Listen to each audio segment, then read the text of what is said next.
the Around the NFL podcast. Would eat more pistachios than Joey Bosa. Welcome to another edition of the Around the NFL podcast.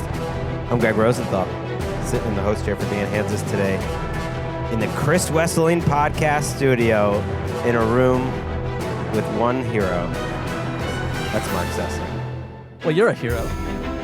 That would be two. We've got two heroes. We've got Eric behind the glass. We've got Christy and Cynthia back there. We've got a gang. We've got a legion of thousands. Randy, okay, I'm in a different chair and the glare is difficult. We were left to wait, though, to start the show, Marc, by, like the number one diva at NFL Network, Move the Sticks, doing his mock draft live show. Yeah, they were producing it, in a different part of the building, but through our, behind the glass area. And so we started late because Daniel Jeremiah and his cast of characters refused to go quiet when we needed them to. Right. Who cares about Jeremiah? It's his time of year, and he just flexes his muscles because he's Mr. Draft, pushing his weight around. Yeah, I think that's well said, and it's it's a surprise character reveal for an aspect of DJ that you wouldn't often claim to see, but it's ripe right now, and he's doing what he's typically doing at this time of year. Now that said, we are trying to book him for the show at some point. Yes, so he doesn't. We just keep this. Get some expertise. Dan is in Hawaii, the official, highfalutin location for around the NFL vacations. Apparently, our kids are both on spring break for these 2 weeks. So I was there last week. He's there this week. And then we really start cranking up back to 3 days a week. Sounds like I missed a fun week here. You missed a lively couple of shows. Or are you and Dan renting the same place out in Hawaii? I don't know that, but it was a lovely time. We got the Watanabes together, her parents, my parents together for the first time in, I think, 15 years, something like that. Wow. So it was lovely. And now we're back, and we're going to have a couple draft-centered shows here. We got Josh Norris coming on in just a little bit to go through our first mock draft of the season. We're going to each put our heads into the general manager's minds, really, and go through the top 10 picks. We'll also have a couple picks that we would like to see. And we didn't do this ahead of time. We're not reading out, like anything could happen in this. I don't know what's going to happen. I'm very excited for it. Josh Norris, one of the great draft minds out there, just one of the great football minds over at Underdog. But before that, we just got a little bit of news, Eric, from behind the glass. As we all know, excited to really go ahead and start to take command. One of my all-time favorite drops on this show, Carson Wentz. That went well for him, too, and you could tell right out of the gate that was going to go smoothly.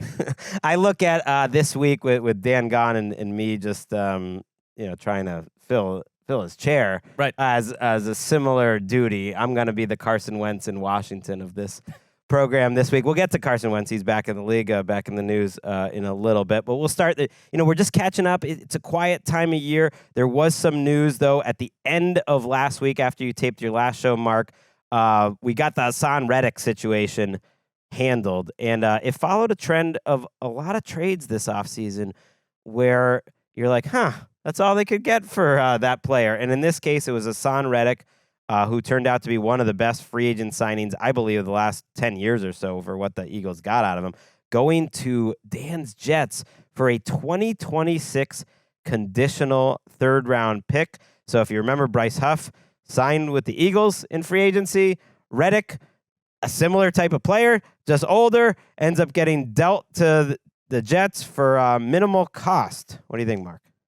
I love it. I have thought that the last 3 or 4 seasons of Hasson Reddick have shown who he is. And so if there was some question of Bryce Huff in a larger full-time expanded role, and like if what you pay him for that without knowing he's going to fulfill that role, then in Hasson Reddick, at least for a couple seasons, you're going to get it. I mean, there are 2 players in the league with 11-plus sacks over the past 4 seasons. It is Hasson Reddick and Myles Garrett. It's a very rare time in the NFL where a guy extremely productive is just shown the door, essentially because they're like, we just think you're not good enough, or we want to cut it off right now before it starts getting bad. They were, I think, disappointed by how some of their edges played last year. We heard Josh Sweat was available. Even though they had a pretty good pass rush, and I think Reddick had a good season, maybe it's something to do with run defense, but it's the same profile as Bryce Huff. It just might be a deal where they didn't want to give him a new contract, and maybe it's a personal thing. And Hasson Reddick got to the Jets and said that a new contract, we've heard that a new contract is possible, but he says he's going to be happy no matter what. And it might be one of those deals where it's like, the Eagles weren't going to give him a contract. The Jets might not either, but they just didn't want an unhappy player there, and they essentially decided to move on. And they decided that before this all started, and they didn't really get much of a return, but it was too late. I think that's where the conditional thirds consists. Like the Eagles had it in their plans to move on, and they made their big free agent signing at edge. I love it for the Jets. I do. I think because they're all in for this season. Like what happened last year was like the total darkness, but like this is a player I think unless there's a fall off a cliff scenario, you know what you're getting right away, and I trust that defensive side of the ball at least to produce. Hasson Reddick, if you remember, was drafted as a linebacker with the Cardinals, kind of just bounced around a little, then had a nice seasons with the Panthers, and really hit it rich with the Eagles in terms of that contract, which to me is low cost, and the Jets are pretty loaded. I saw it thrown out there last week. It's like, are the Jets like under the radar as like a possible contender? I was like, the Jets are not under the radar. No, they're not. The Jets are not under the radar with anyone. And but it's a fair point that just like it's a pretty good roster on paper. Well, and it was last year too, and it's like you're going to lose your quarterback and have nothing behind it. But I still think there's questions about what Aaron Rodgers will be this season. But I don't know why we would change our expectations from where we were with the Jets a year ago, saying they could contend for the division. Sure. And Will McDonald was their first-round pick last year.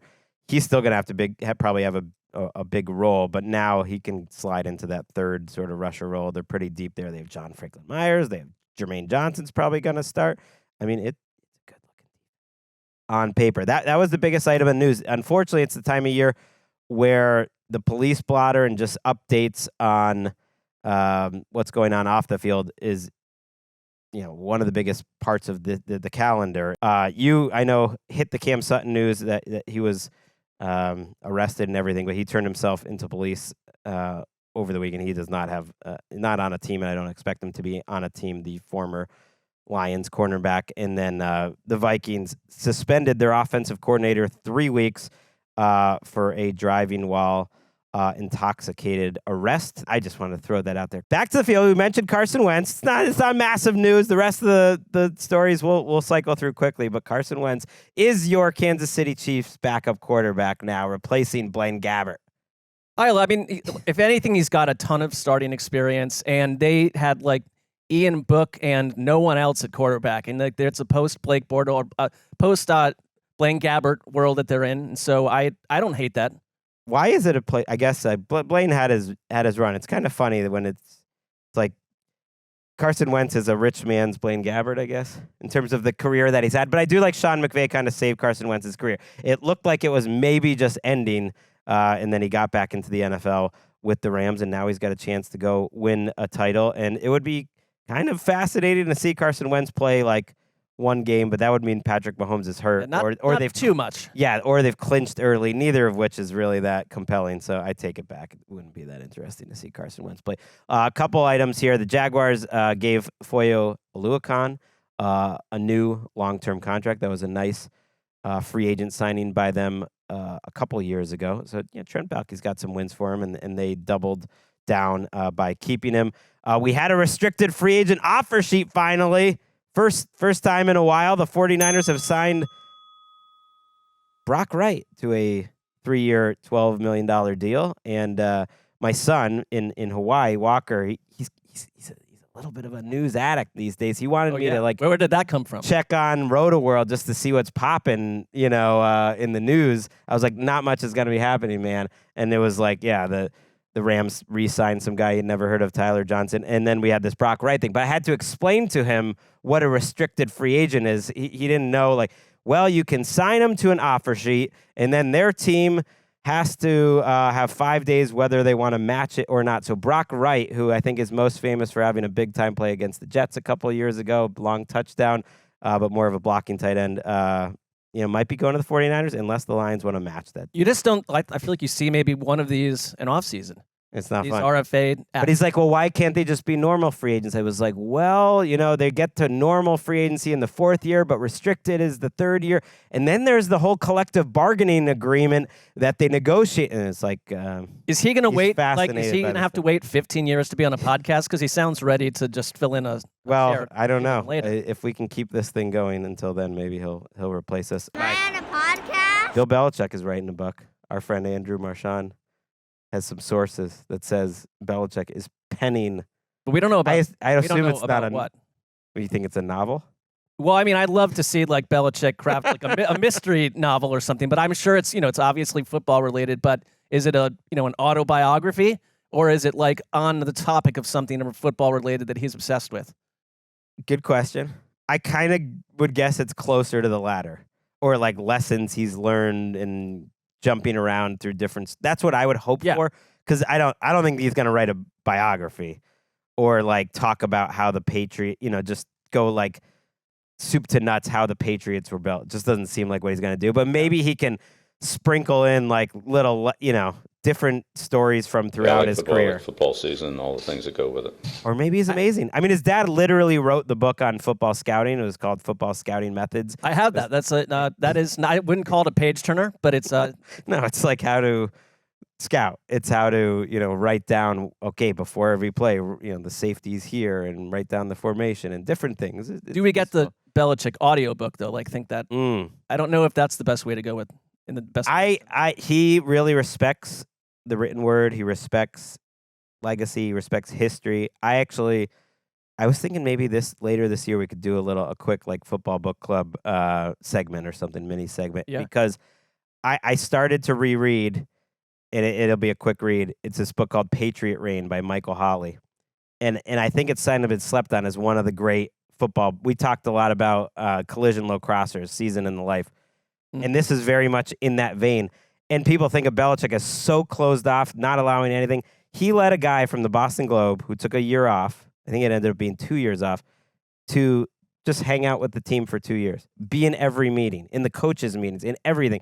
And he got a ton of stuff. And it's the 2002 season, which doesn't go too well, and then a little postscript on the next year where they win the Super Bowl. And it's got great stuff in it. And I feel like no one really, and it's because I think Belichick wanted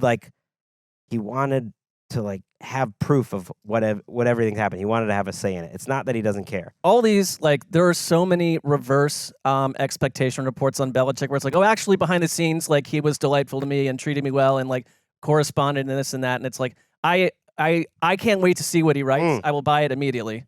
I hope. I mean, it's tough to write a book in one off season. Can he do it before the next season starts? I guess if he's really trying hard. I mean, he's a hard worker. I wonder if it's gonna be like Bill Belichick and so and so. Yeah, You know what I mean? maybe because they had an unauthorized biography. Haven't read it yet by Ian O'Connor. That's kind of now become his definitive one, which is I'm sure he doesn't like that he didn't participate in it, and it's his definitive one. Finally, in the news, some sad news. Vontae Davis, who had a strong career for the Dolphins, was drafted by first round. Colts got a big free agent contract, and then the Bills has died at his home in Florida. He, I believe, was only 35 years old.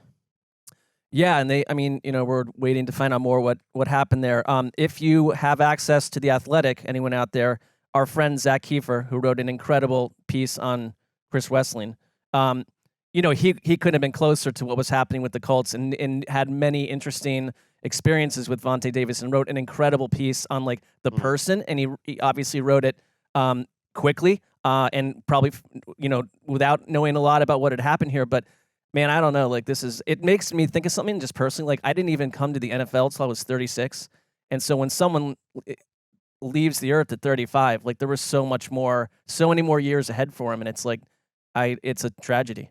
Yeah, very sad. And he, I think, might be most known for how his career ended, how he retired in the middle of a game. And he even talked about that look, like he never would call himself a quitter because he says he overcame a home with an alcoholic father and a mother who had drug problems, and both him and his brother Vernon Davis turned into Pro Bowl NFL players. And he said, "I'm no quitter.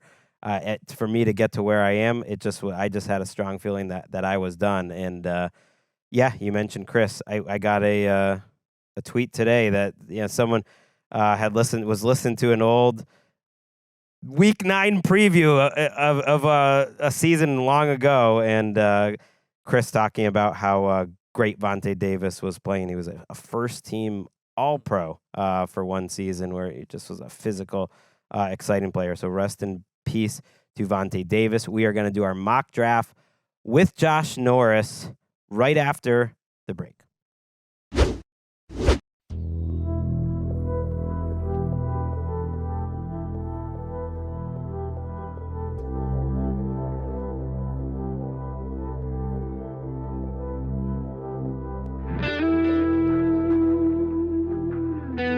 Our next guest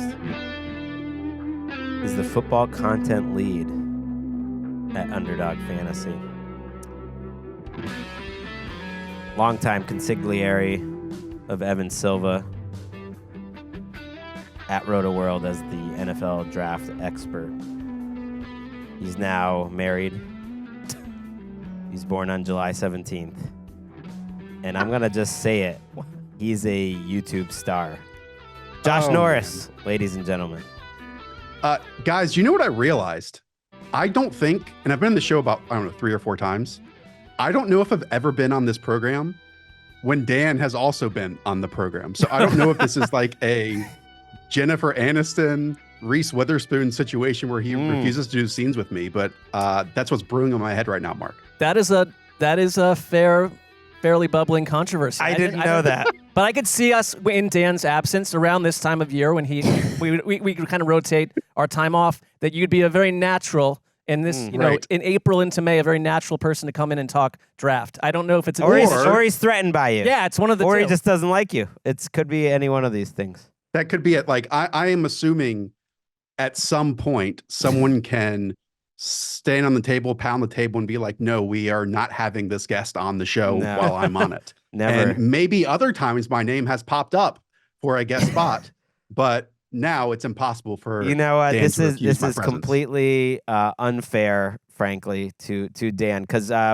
we tried to book you. We were trying to get you a couple weeks ago, and then but it just didn't work magically out. it did not work, Greg. Oh, That's true. I don't even remember how that happened. I did promise Dan that I would no controversies about him involving him would rise while he was on vacation. Okay. He doesn't want to hear about it from anyone else, so got to keep it under wraps. And yeah, I mentioned the YouTube. You can check Josh Norris out doing a lot of great content at the Underdog He also I'll say Fantasy this, channel and NFL Draft channel. Hayden Winks is on there, and like they have quick videos right during free agency, and I mean it. They are killing the game in the YouTube space. We could learn a thing or two from you. And this is the one, like Josh Norris, like you'll be out watching like Monday Night Football somewhere, and like you're the guy whose commercials pop up. And I'm with friends. I'm like trying to. I know that guy. He's on a commercial during Monday Night Football. It's special to me.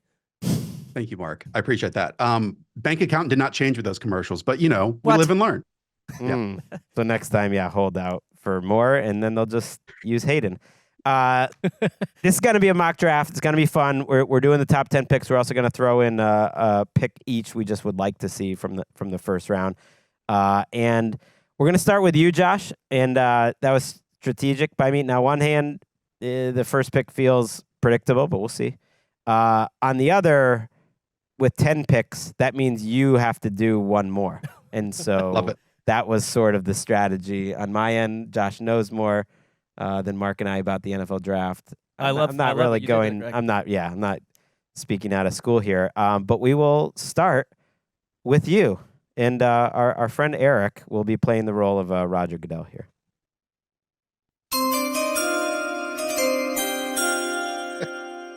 With the first pick of the 2024 Around the NFL mock draft, the Chicago Bears select USC quarterback Caleb Williams. This is an easy one.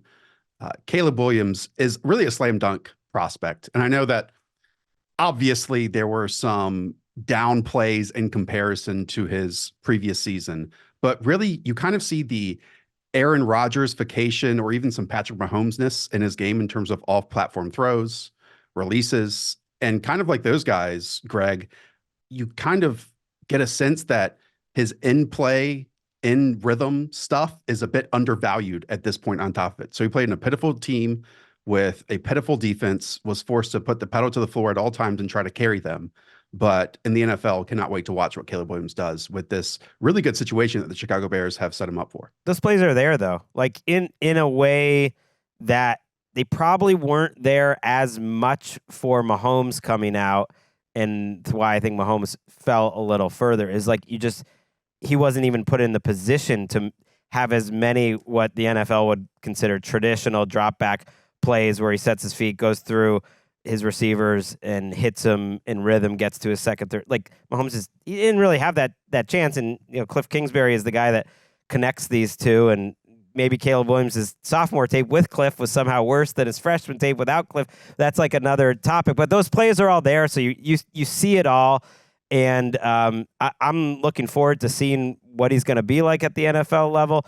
But the one thing he's not, I guess, Marc, which is interesting because you think of him up there with the Andrew Lucks and Trevor Lawrences as one of the best prospects we've seen in the last, Joe Burrow, last 10, 12 years. To me, he's not doing it by just like he's Josh Allen with a monster arm. He's more of like a 2024. He has enough arm and he can do everything else just at an extremely high level with the wow plays too. And it's hard for me not to factor like the Cliff Kingsbury angle into that too. I have lost a fair amount of faith in Cliff Kingsbury, and we'll get to him in a minute. But yeah, we will. I mean, there are I think the destiny of these quarterbacks has a lot to do with the fact that the best quarterback is typically going to a team that's a trash bag, and they have a nice assortment of players around him. I think the Keenan Allen trade to go with DJ, it's like he's in a good position to have a faster start than if he had gone to some lost organization in the forest. But before we move on, because I do think we have a tendency to kind of like overlook the one pick after a while because it's like right. Foregone. Especially on this show, we haven't actually talked about Caleb Williams that much. Two things. Number one, like what watching the tape sort of impressed or surprised you the most? And then number two, I'm curious like what you think his rushing value will be as a pro. You're a fantasy guy, so that's certainly a big, but it's also a big reality part of his game. Well, I mean, any of the top 10, top 12 quarterbacks in the league now, you have to have some level of athleticism once things break down or don't go the way that you want to, on the play sheet. And he has that, especially if you go back to his stuff at Oklahoma. He is like stronger than you think when running the ball and people bounce off him. And there are some insane runs on top of that in that small sample. What I was reminded of, because you can check out the box scores, you can check out all that stuff, but like the game against Washington this season, for example, a team that was vying for the national championship. The Huskies scored a touchdown on 8 of 10 of their drives in that game. Like it was similar situation like that every single time he touched the field, where he basically had to score a touchdown or it was bust. And so, yeah, there were 100% instances where he puts more pressure on his offensive line than was necessary. But I feel like you have to do that in order to also get the wow plays that also come along with that. And he also was trying to buy time, I thought, in order to allow for those extended plays, to allow his wide receivers to get free because maybe the play call was bad. Mm-hmm. And again, those out of structure moments, they could kind of separate from their corners. Yeah, it was just the balance that he played with of, hey, I can quickly throw the football because I know exactly what the coverage is pre-snap, and then I see it again post-snap, but then also the elongated magician stuff, which again separates, you being from a top 10 quarterback to a top 5 overall quarterback in the league. Yeah, and you mentioned that Oklahoma year. He does have a nice balance of, he's not an old prospect, but he does have plenty of experience. He threw a couple hundred passes for Oklahoma, and you're right. He ran for 442 yards that year. And then last year, by the time he got to what essentially was his senior year for USC, he all but refused to run, except for touchdowns. And he did score 27 touchdowns as a college player and 21 over the last 2 years for USC. So it was interesting, but I think that was because he knew where he was in the draft. He didn't need to run, but he certainly should be able to. Marc, you have the second overall pick. We haven't heard a lot of buzz about any trades, and we are allowing trade proposals to happen in this draft. We'll just see what happens. But unless anyone has a trade for the number 2 pick, you are going to be on the clock here. I wanted to shake things up, but there is an element of logic to this, and we're going to see what happens with the Washington Commanders. With the second pick of the 2024 Around the NFL mock draft, the Washington Commanders select Jaden Daniels, quarterback, LSU. Now, digging into this, even where we were a couple 3-4 weeks ago, it was it's Drake May, and it's I just feel that the tide is turning a little bit more. We're hearing more and more about the fact that this could be Jaden Daniels. I feel like the Drake May reviews have been sort of all over the map. And I think it's interesting that compared to past Commanders operations, you're not hearing much of anything at all about what they're going to do. So I think this is a true, interesting, mysterious number 2 pick. I go with Daniels. I think he does a little bit of everything. His dangerous nature on the ground is fascinating to me. He has 5 seasons of starting experience. I think that matters with these college quarterbacks a lot to me. Football intelligence, pre-snap intelligence. I guess for me, he's got a rare, blend of arm talent, running ability. He's got Cliff Kingsbury as his offensive coordinator. We just mentioned that. I think that is a bit of a wild card. But Josh, how do you feel about me going Daniels over Drake May here? Well, sidebar here, Gregg, as the man with the most accurate mock draft of all time, we know that obviously mock drafting is That's you, not me. That's you, not me. To be clear to our audience, that was you 2 years ago. You've been living off the fumes of that mock draft ever since. We didn't hear much about your last year's mock draft, but yes. What was your question?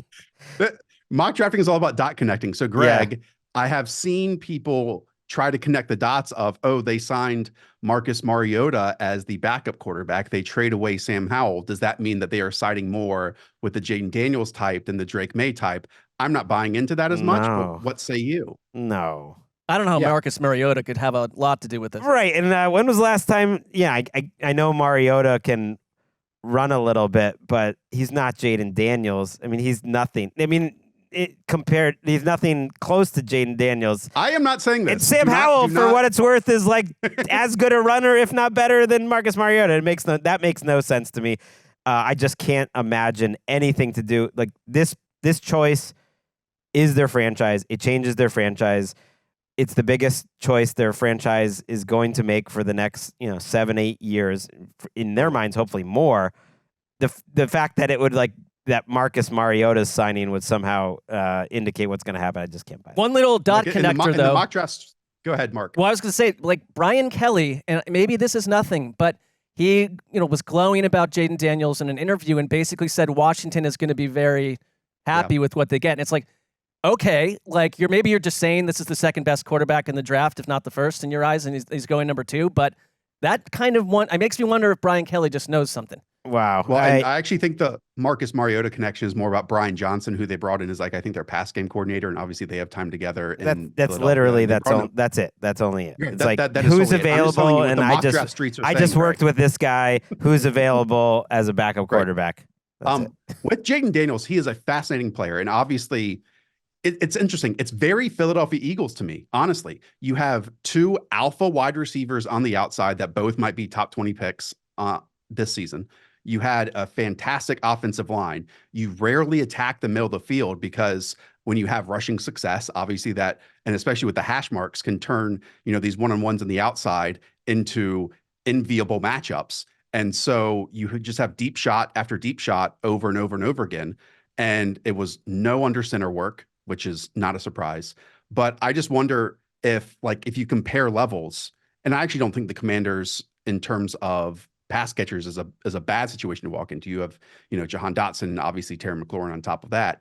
But man, it was just an ideal situation for Jaden Daniels to work in. But at the same time, he totally maximized it. That is underselling it. It was obviously a Heisman Trophy season, but there are just some weird, wonky numbers underlying in terms of his profile. Our buddy Nate Tice pointed this out. Only 51% of his dropbacks resulted in a pass attempt. That was 193rd out of 196. And he just rarely attacked the middle of the field. But I really like him as a prospect. I just prefer Drake May as a player. Right. like I think it, was the first of his 3 senior seasons. He set his career high with 388 pass attempts. Other than that, he was like 300, 327, and that's playing every game. And the age thing does matter to me a lot. Not that it's going to prevent you from being a great quarterback right off the bat. He clearly needed that time in college to develop, and I think it's going to work out for him and make him a better player at the pro level. But that if you're comparing him to a guy like Drake May, who's so much younger, how can that not make a big difference? Now that said, he might enter the league as he might be the newest best running quarterback ever. Right? I mean, he's like if he starts 17 games. Isn't he going to have a chance to break the all-time rushing record? I mean, as long as he stays healthy, I know he's got a frame that you worry about a little bit. But and he takes like car crashes every time. Right, and but his running is just outrageously. I mean, his straight line speed is crazy. ludicrous. Yeah. It's really ludicrous. That's pretty exciting. Let's table that age conversation when we get to Drake May, because I actually think it's like more of an optimistic lens of him than it might be like a downside of the Okay, Jaden Daniels. That's absolutely fair. And to put some context on it, Jaden Daniels ran for almost 3,000 yards over the last 3 seasons, including 1,134 yards in 12 games. I know it's just counting stats and stuff, but you watch it. He's like the only player in outrageous. FBS history with 12,000 passing yards and 3,000 rushing. It's just outrageous, but I always am a little anxious about the guys who, you mentioned Nate Tice. He has him more as like a late first round type of grade, and that's as early as as late as like mid-August, early November. The draftniks, maybe they were just off all along, but they did not necessarily see him as QB3 or even in the first round conversation at all. And we've seen guys like that shoot up fast. Mariota was he kind of one like that? Maybe not. RG3 absolutely was, where no one had any idea RG3 was going to be the top 2 pick until the end of the season. And then he was. All right, let's move to the 3rd pick. And for the first time, we do have a trade proposal on the board. Whoa. So the Patriots are on the clock. Drake May is available, and I'm also taking the 6th pick and the 9th pick. So I hold the Giants pick.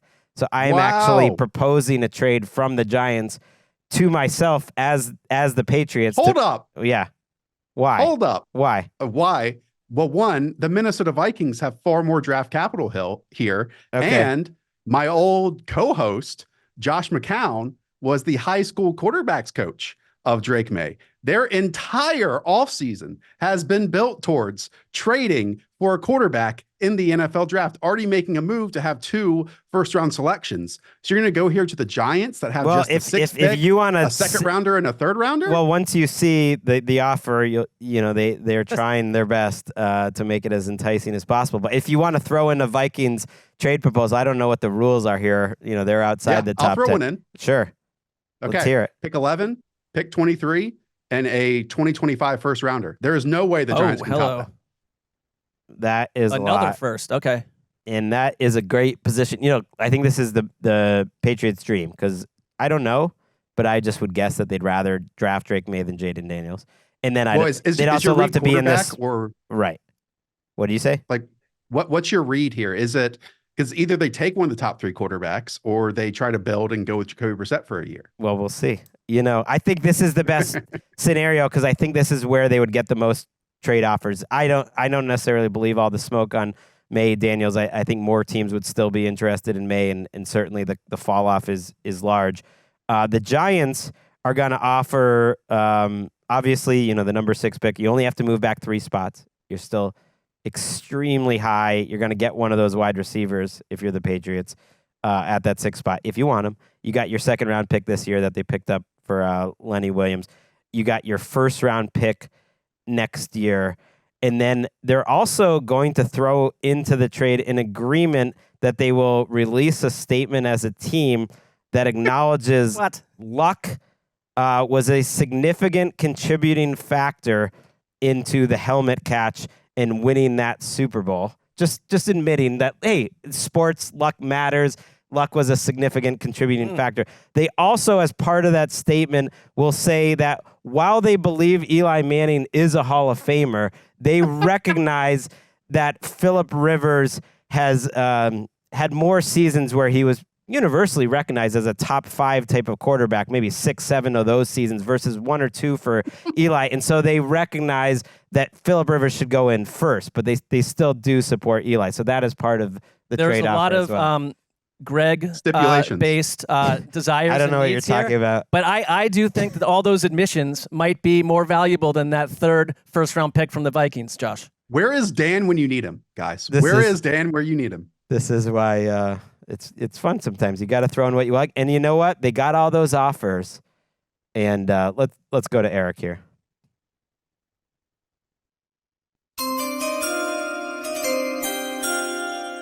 With the 3rd pick of the 2024 Around the NFL mock draft, I think it's the Giants now? Is that what we decided? No, the New England Patriots are saying no to everything. What? They're going to humiliate the Giants by leaking that they offered this in the first place, so they get the win there. They've been recording the conversations, actually. They're bringing it back to Spygate.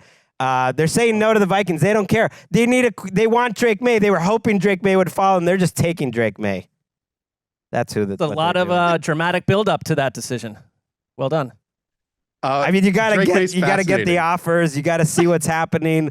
But as a Patriots fan, and I think if you're a Patriots team, this is the most perfect thing that could happen to them. They were in what a lot of people thought was a 2 elite quarterback draft. They fell to 3 with that late weird win against the Broncos. But May falls to them, and he to me is everything they could want in a quarterback. And all those picks are great, but they could go 10 years without having a chance to find a quarterback like this. Did you think that you were going to have to make this decision around Jaden Daniels? Yes, and if the offers had come in for Jaden Daniels, I think the Patriots would have been much more open to making that trade. And I, as a fan, am torn because I've always wanted like a fun running quarterback as a Patriots fan. And so if Drake May, Drake May is that guy too. But I'm saying Daniels also is that guy. And so he's a guy that if they end up taking him at 3, I'm not going to be disappointed. I'll be excited. But I would understand a trade down more. If it's May on the board, I think don't get too cute. Just take May. That's my own personal opinion of what they should do. It's only April 2nd. I would not be shocked if like J.J. McCarthy's name gets mentioned in this top 3 instead of top 4. I think so too. Doesn't that feel like a Patriot quarterback? They are. Bucky, our colleague here, had him, I believe, in the top 3 and had May falling like out of the top 10 recently or something crazy. Yeah. Drake May is a fascinating player because his first season as a starter, his second one at UNC because he sat behind Sam Howell his first year, was incredible. And then he loses Josh Downs. He loses, his offensive play caller.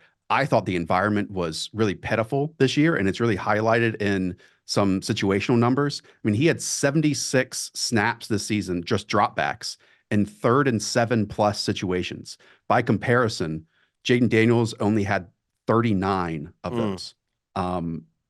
Caleb Williams, J.J. McCarthy had 58 of those. And he actually had 36 occasions of 3rd and 11+ situations. So that means his team lost yards on 1st and 2nd down and needed to try to carry them out in those 3rd down. And look, it is on my radar, Gregg, that all these former NFL quarterbacks that know way more about football than I ever will, and Chris Sims, J.T. O'Sullivan, Kurt Warner, whoever you want to talk about, are down on Drake May. Like, they are legit nervous about him missing layups, about mechanics, and all this type of stuff.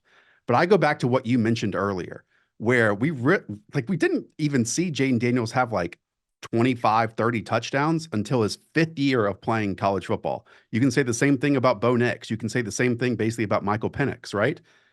Drake May's 1st and 2nd years were just as productive as those two. So just imagine if he had 2 or 3 more years of college football, if he was able to iron out some of those mechanics issues or understanding coverages and seeing blitz packages, so on and so forth. So like, to me, he'd be beating up on those 18-year-olds when he was 24. It'd be like the guy at the YMCA playing against kids. And that's what makes this year of quarterback analysis, I think, so interesting, is because you literally have guys who played for 5 years versus comparing them to played for 1 or 2 years at a position that is obviously the most important in football. You'd have Jacoby Brissett, which is about as good of a backup or fringe starter as you'd want in that situation. Like, do you see Drake May as like a week 1 out there on the field, or do you need to work with him a little bit and maybe slow cook him as a rookie? I think he can play immediately. Look, I think no matter what when you're going to play him, you're going to have to kind of live and die by these fluky plays at times. But again, he might ruin a drive here or there, but at the same time, he's going to make some crazy, insane plays that few other quarterbacks can't. He loses his brain a few times, but sometimes in the best way possible and sometimes in the worst way possible. Right. I think there's a lot of similarities between him and Caleb Williams, and I think it was a good debate between the two of them for much of the season. But you see May, and you just see the size, and the athleticism and the arm. Right. To me, he's not Josh Allen, because as a prospect, they're very different. But seeing him in such a difficult situation that Drake May had to overcome, you can project that forward to a situation like the Commanders will be in, like the Patriots will be in. And I think he excelled at those. And you do see him doing some next level and quarterback protection changes and going through his, like doing all the quarterbacky stuff that gets you excited, and just crazy athleticism as a thrower, as a runner, just like everything that I think you would want as a college prospect. And to me, if he was in last year's draft, there was like a good chance he'd go over Bryce Young and CJ Stroud, and yet now he's in this class and he might go third. But I kind of don't buy everything that's been coming out.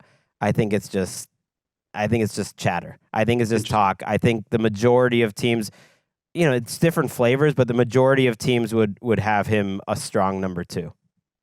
Two quick things. I would put him after the Bryce, Stroud, Richardson group.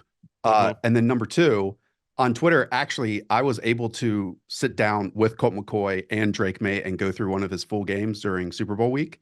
And that video is out there on Twitter if people want to watch it.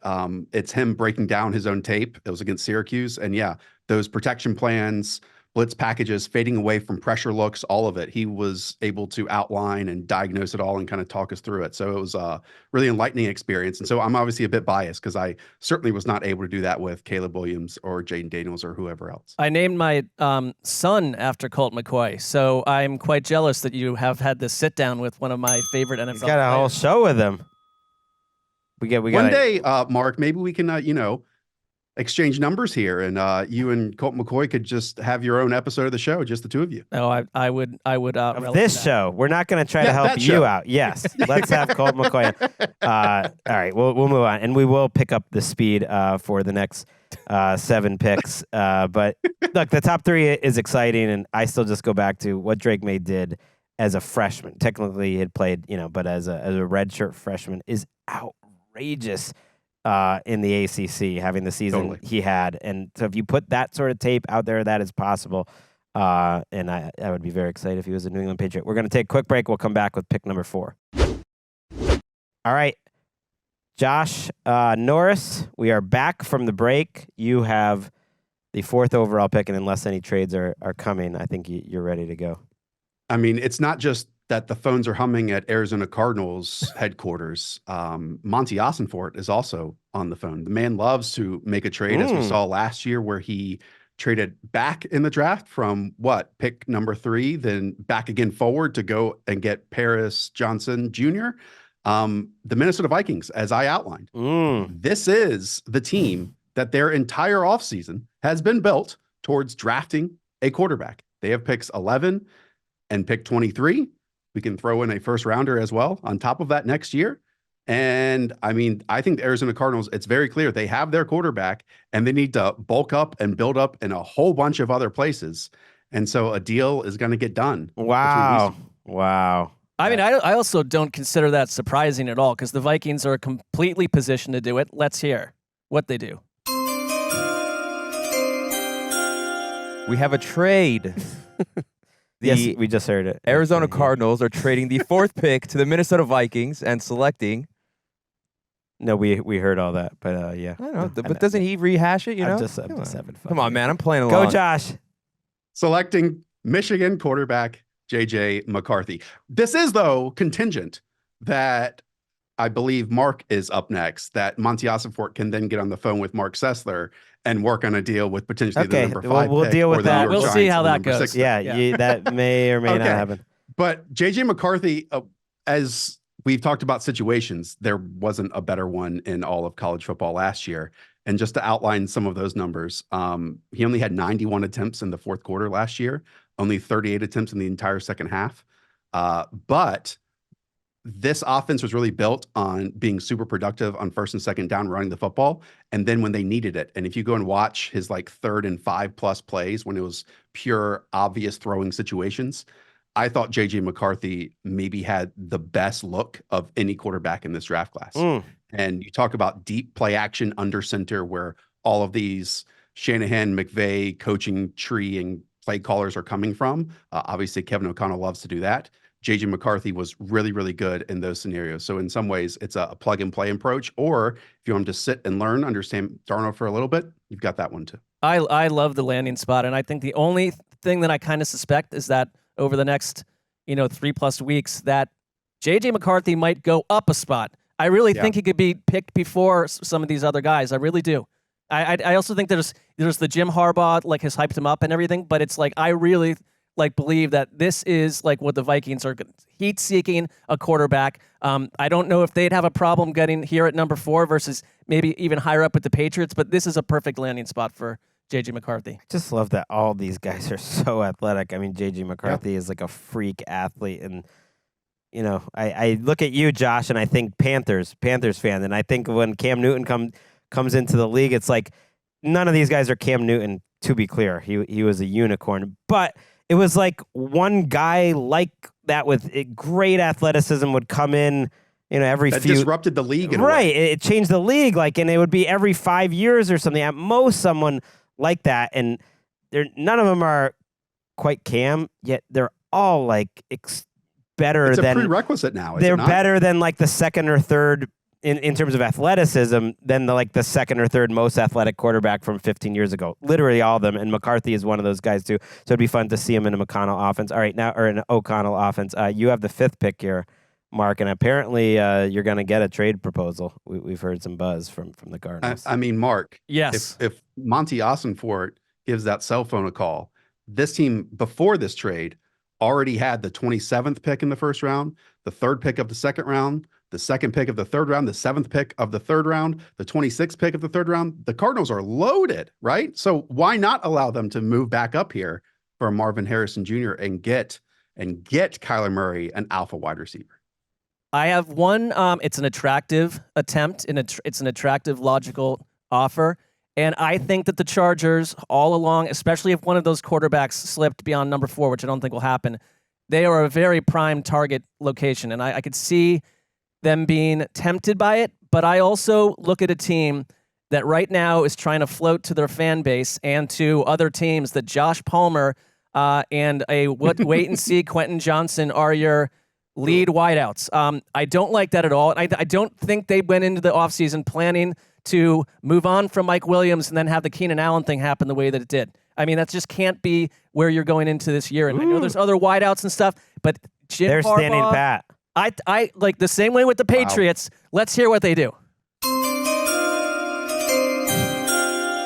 With the 5th pick of the 2024 Around the NFL mock draft, the Los Angeles Chargers select Marvin Harrison Jr., who has better eyes on what this player is than Michigan's Jim Harbaugh. Like, he absolutely understands what he is. I mean, he's quoted out there as glowing over Marvin Harrison. I think there's this idea that they're not going to take a wideout. They're going to move on. They're going to do something else. It's like, why do you not take, first of all, NFL bloodlines? It just starts and ends with me on that. And it's the perfect Justin Herbert tandem piece right there. I don't know. It just feels like it's foolish to overthink this one with this particular player. I think depending on the offer, if they would be tempted to move down, to a team like the Cardinals at 11, still getting a good pick in this draft, just because it's their first year there. And it's like, can we, like the Cardinals are trying to do, can we get a bunch of our guys to reset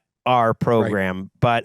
But Harrison seems as a safe and exciting and explosive a prospect as you could possibly want at wide receiver. I just love like the ball skills, and people have just almost gotten bored looking for like little negatives, and it's tough. I don't think he plays like Larry Fitzgerald, but he reminds me of Fitzgerald just in the way that catches everything. Well, just that he's the most bulletproof prospect since Fitzgerald, and I don't think it's just hindsight that now we look back and say, well, yeah, that Fitzgerald take was right. It was like there's only been a few of those guys.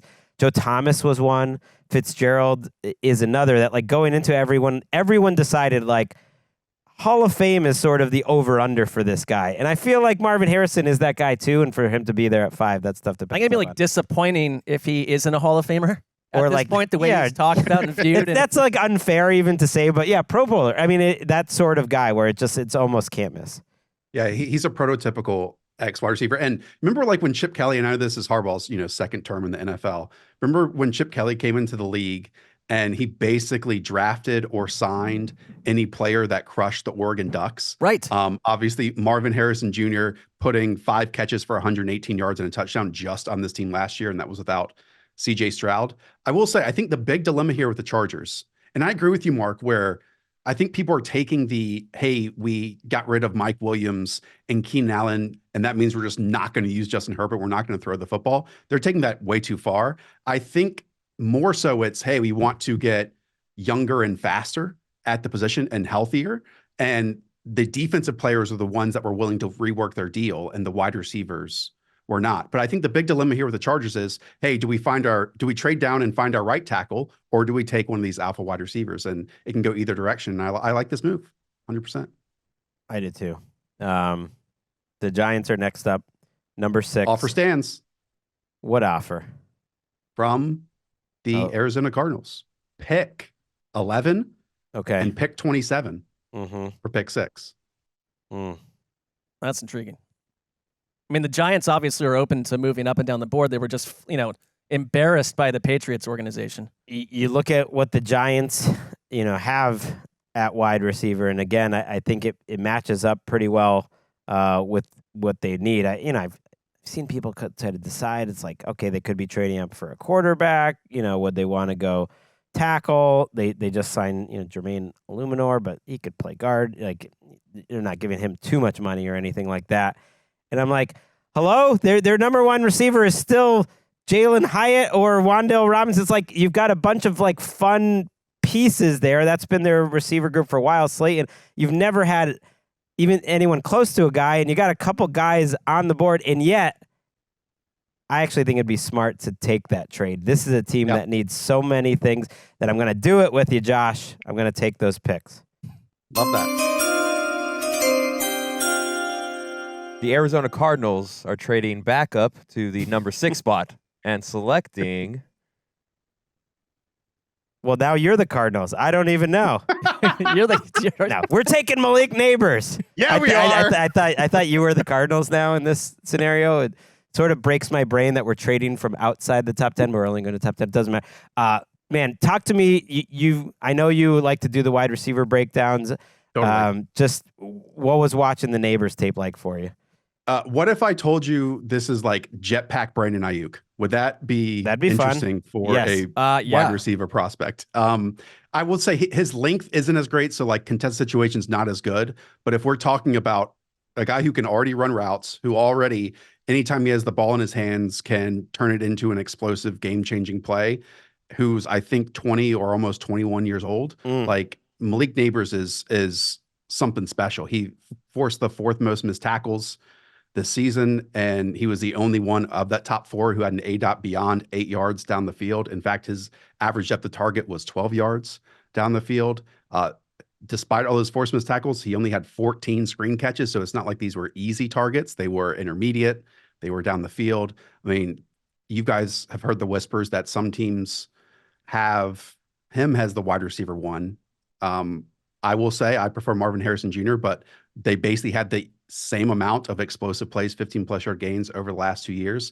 And it's really easy and enticing to fall in love with the guy who catches a slant like Odell Beckham and then runs it 45 yards for a touchdown, And he led college football last year in the 20+ yard catches. To your point, breaking tackles, at depth of field there. And just like the team before them, they absolutely need a wide receiver, Arizona. Like, you can't go into this season with what they have, and so I think it's a sensible trade-up for a star-type player. Right, and he'd be the wide receiver one in many years, even some strong years. It is fun. I do wonder, like, how much does the Joe Burrow experience help Jaden Daniels? That, like, there was this feeling, it's like, man, he's throwing a Chase and Justin Jefferson. Is he And really a great offensive line. Is he really that good? And then it turns out, yeah, actually, everyone can be good. That's totally possible. And now you look at LSU now and Neighbors and their receivers, and you're like, is Jaden Daniels that good? Or because the catches, some of the catches Neighbors makes are just outrageous, and you give Daniels credit for getting the ball there on time, but Neighbors feels to me like a safer prospect, I guess I would put it, and that makes sense. Receivers are generally safer at this part of the draft than quarterbacks, but he's another one that it really feels like can't miss. Let's go to the 7th pick, the Tennessee Titans, which I think is one of the picks that now we're getting into the portion of the draft where it's a lot more of a mystery. The Tennessee Titans. Let's go.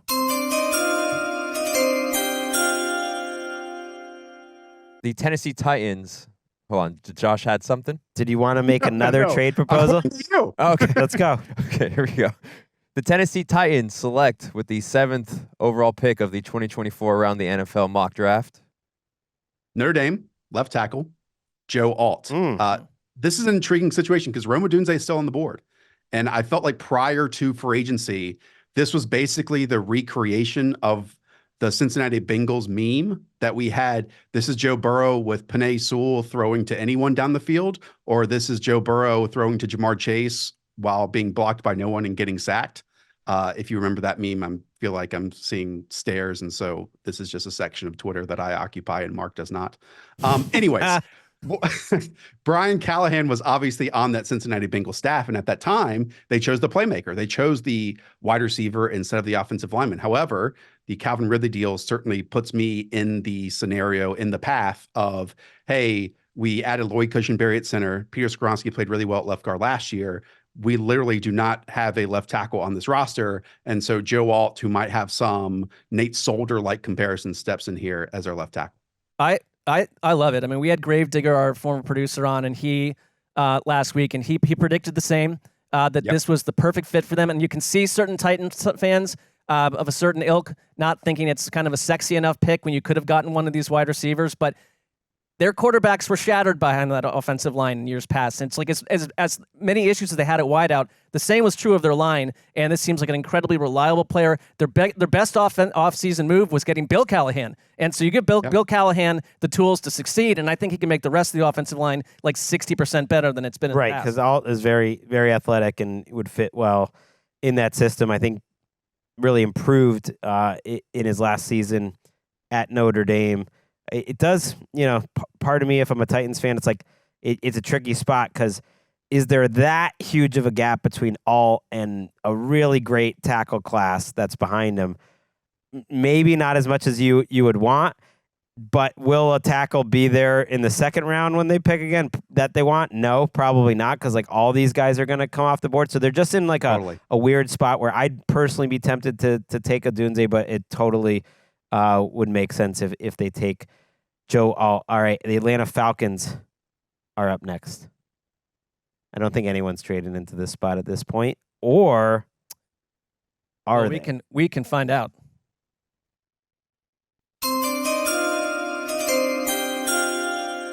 With the 8th overall pick of the 2024 around the NFL mock draft, the Atlanta Falcons select Dallas Turner, edge out of Alabama. Oh yeah. I mean, their offense is set to go, and like obviously they've over the past couple years added so much weaponry, and it's a good setup for Kirk Cousins. Their defense needs help all over the place. I almost went Terry on Arnold here, just because I think like if this new coaching staff, like you do need to find some foundational pieces on defense.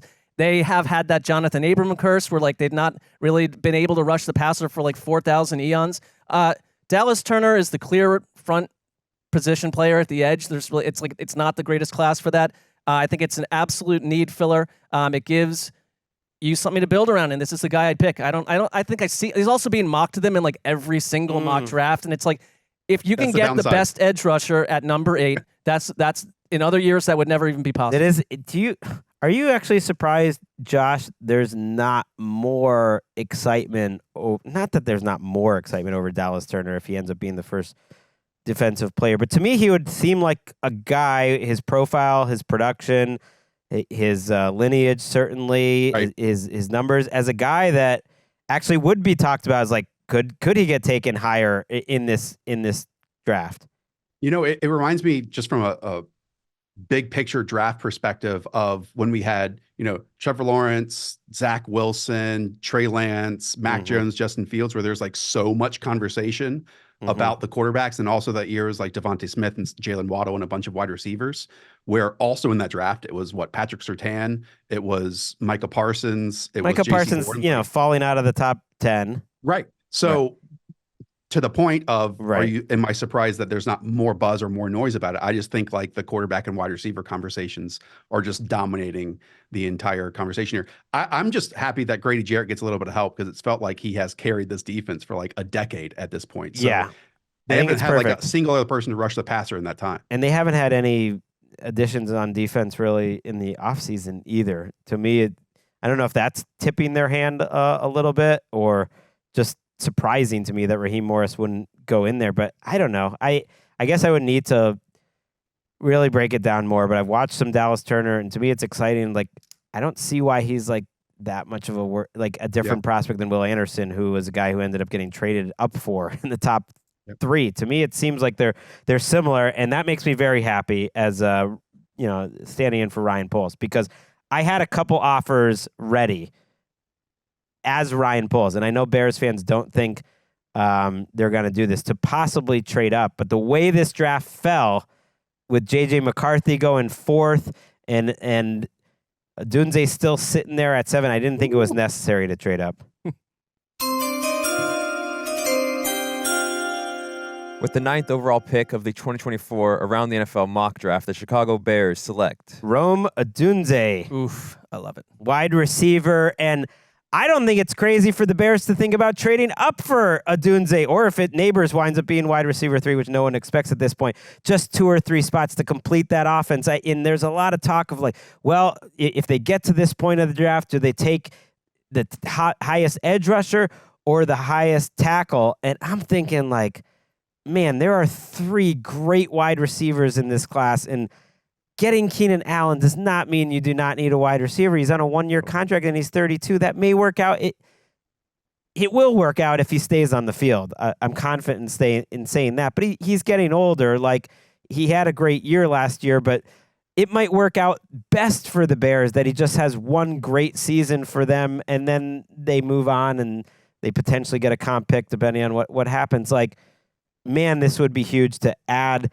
a guy that can play outside, and you can have Keenan Allen and DJ Moore kind of flip-flop playing inside. But Allen, to me, would be at his best, especially now at this point in his career. He is at his best in the slot. And you'd have to say that like Ryan Poles on paper would have looked genius over the last 2 off seasons to do what he's done. You put your rookie quarterback, and the Bears have not really found that rookie quarterback for as long as we've been following the sport. They've been allergic to that. And one of the biggest stories in the league is what's happened to the NFC North over the past couple of seasons, and how different the Lions are. The Packers, suddenly there's a ton of hope around them, and the Bears can't fall behind. And this would put them into the forefront of that conversation with one of the best wide receiver groups on paper in the league. And I get they do have a pretty large need at edge, and they're going to try to, they don't have a lot of picks in this draft right now.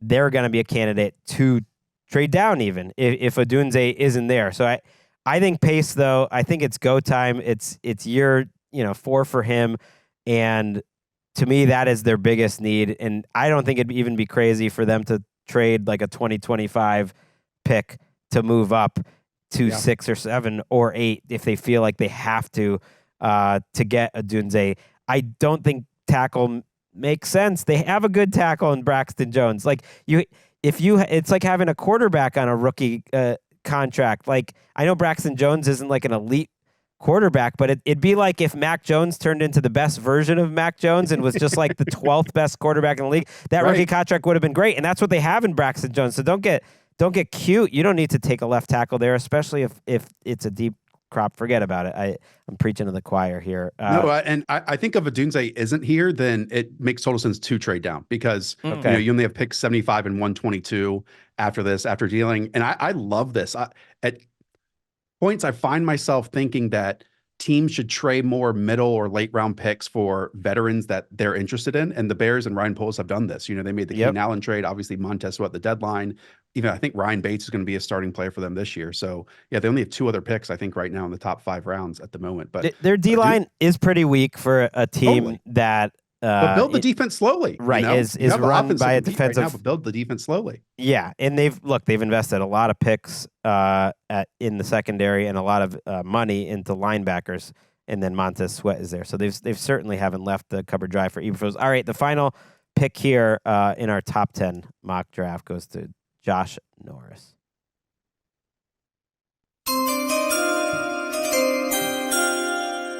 With the 10th pick of the 2024 Around the NFL mock draft, the New York Jets select. Hello? Oh, there's a call. Look who we have here. Oh, wow. A little bit of Dan Hanzus action. A little bit of production value for our in. YouTube listeners. He showed up Dan Hanzus, who amazingly doesn't actually have in his phone, but he just showed a picture of Dan that he could find on the internet. So that's good. All right, it is over. Okay, I know so many people want to project Brock Bowers to this selection, but I am bringing in an offensive lineman and Troy Fautanu here because I firmly believe that keeping Aaron Rodgers off the Achilles injury after just 5 minutes of action this past season is priority number 1. And they've done everything they could in some ways in offseason with maybe limited resources and signing Tyron Smith to a 1-year contract and making that deal for Morgan Moses. We know Tyron Smith has missed a whole bunch of time despite being a future Hall of Famer. Morgan Moses, mid-30s at this point. And we know that Troy Fautanu can play either left guard or even left tackle in a pinch or even be the 6th offensive lineman to start with. And I just think heavily investing in those resources after you've already added Mike Williams at wide receiver is, I think, priority number 1 in order for this team to be competitive. And maybe most importantly for these guys, for Joe Douglas and Robert Saleh to keep their jobs after this season. Yeah, they can't get too cute here. And it's just because, Mekhi Becton and others, that resources they attempted to add to the line didn't work. You can't just stop. You got to keep trying because no matter what happened to Rodgers last year and when it happened, it would have happened at some point because there was a shattered offensive line and everything broke down around it. And so, yes, I love the pick. I would absolutely go tackle here in a good tackle class. I know. I'd wonder if they would get. They just love taking guys. The Reddick trade actually made me feel better that they wouldn't take Latu. To me, that it wouldn't be a crazy pick here. I'm a big fan of his, but now it makes a little less sense with who they have in the building and where they've used their picks. They took Jermaine Johnson. They took Will McDonald. That makes sense. Before we let you go, Josh, we're just gonna do a little quick speed round of just one pick you'd like to see happen in the first round of the 2024 draft. So we're not doing the special chimes, the amazing production value that happens even without Dan here. But just give us a pick you'd like to see in the first round before we go. Well, I'm going to break the rules and go with pick 33. Okay. The Carolina Panthers that works. Selecting Xavier Worthy, the wide receiver out of Texas. And I understand he's 5'11", 165 pounds, and that's a bit of an exception when it comes to wide receivers. But when you actually go and watch this guy, he is more than speed. He actually tries to play through contact. He actually does try to make, catches outside of his frame. And sure, because he is a bit frail, it's easier for corners to, disrupt the catch point or attack his hands. But man, super productive for 3 seasons. This speed is something that the Panthers desperately need in order for defenses to not sit about 15 yards down the field and be able to drive on everything else. And while I thought just from his combine, Xavier Worthy was just purely one of these 40-yard dash wide receivers we've seen in the past, I think his game kind of transcends that a little bit. And he's really exciting. He is Tank Delish, to be honest. I love that. And we'll see if Mingo works out. I liked Mingo coming out. Same. And the pick has not worked. But it was only a rookie. And, Josh is a Panthers fan. That's true. Quietly. Sometimes. Yeah. One of the only ones left, him and David Ely in our newsroom. And he was fighting the good fight. And I was trying to do it too, looking for the positives and trying to remove It was an impossible situation. Bryce Young from the situation that he was in and see some things. And then Bryce started making it real hard on us the last 5 weeks of the season or so. But before that, the Packers game was fantastic. Yeah, Greg. before that, it wasn't about. quite as bad as people thought. And it's like, okay, now we're resetting. You got Deontay Johnson. You definitely need a speed threat. Like Deontay Johnson was one of the best moves of the offseason, and yet it does not make an entire wide receiver group. What's one for you, Mark? I am looking for like a team where I think this player just kind of could fall to and kind of fits. I know that he's 23 years old, and there's a lot of questions about Michael Penix Jr. in terms of some of his accuracy and stuff. But Michael Penix Jr. to the Las Vegas Raiders, I mean, I think that they, along with the Broncos, are like, not the Broncos overtly. I'm surprised we didn't have any sort of trade scenario with them to get a quarterback. The Raiders don't seem as keen on trading up for someone, but someone like this that falls to them and a little bit less pressure on the whole situation. I think he's an interesting player, and I think like him in a Raiders uniform would be a fascinating watch. I had a theory with the Vikings trade into the first round that it was partly about their belief in all the maybe not all, but the depth that yes, it could be about JJ McCarthy, but maybe it's also that they're more comfortable than we think taking a guy like Penix or Nix, even with that second first-round pick, something like that they just thought the depth was enough that we're going to get someone we like there. But if Penix goes off the board to the Raiders, then they would not be able to take him. Greg, I think that's a great point when you consider other quarterback classes like 5th or 6th quarterbacks. You're talking about like Jacob Eason or Kyle Trask or like Matt Corral. Like the Michael Penix, Bo Nixes of the world are so many tiers and levels above those guys that it really does put into perspective how good this quarterback class can be. Okay, I'm gonna throw one pick out. I'm torn. Maybe I'll just do 2 because I'll cheat. This is what you can do. You got to go last and cheat. That's when you've got the power of this chair. It's just intoxicating.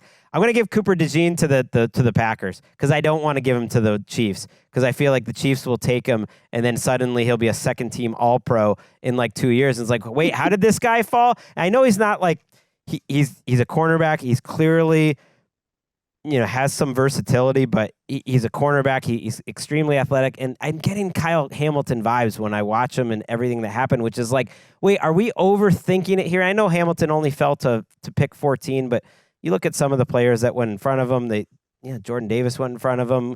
Those 2 tackles that everyone thought were just can't miss, but they both ended up stinking so far, went in front of him. And Cooper DeJean gives me those vibes maybe at a little bit of a lower level that like, he is going to be maybe at the best cornerback in this class, and I just look at teams that could use him later in the first round. Packers and Chiefs both come to mind, so I'm going to give him to the Packers. And I'm also going to just, for the hell of it, give Lad McConkey to Lamar Jackson. Let's just get more guys that can get open. Can I throw in one more really quick? Sure. What does it matter? We make rules. It's a podcast. There are no rules. Brock Bowers to the Cincinnati Bengals would be fascinating. Ooh, that'd be fun. They need that, yeah. He was basically Georgia's slot wide receiver. He saw all their screens. He saw all their slot work. That wasn't Lad McConkey. He was more the outside wide receiver. Mm-hmm. And obviously that team, unless you want to put like Charlie Jones or Alec Erickson or whoever in there for the Bengals, they haven't really filled in for Tyler Boyd yet. And so going all in with that selection of Brock Bowers this year would be really, really fun. If he's available, he's such a Bengals pick. They're very much take the name brand guy that's still on the board. They had like 70 tight end catches last year, and it was missing from their offense. So I love that. That would be fun. This was fun, Josh. Everyone, check out Josh at Underdog. Like I said, killing the game, killing the YouTube game. Any final words for you, Josh? Gentlemen, phone will be next to my ear anytime you need me. Okay. I always love joining you guys. You guys are the best. Well, I'm a long-time listener. I don't think Dan takes another vacation for a while, but... and he does. Because your Cold War is not ending apparently anytime We'll compare soon. schedules, guys. We'll compare schedules. All right. Thank you to Josh Norris. Thank you to Roger Goodell / Eric Roberts behind the glass, Randy Chavez. Been a pleasure. We can handle this week, Mark. We can do this without our leader. I think we can too, but I think when Dan returns, we're going to have to, suggest that it was chaotic and unproductive and a step down. I am excited. Patrick Claybon is going to join us on Thursday. So, yeah, we're doing 2 shows this week, just like last week. And then we are going to start cranking back up with more shows. Next week, we'll be back to our 3 shows a week schedule. Until Thursday, though, we got to check out if there's any more Patrick Claybon song submissions. For Josh, for Eric, for Mark, go ahead, heed the call.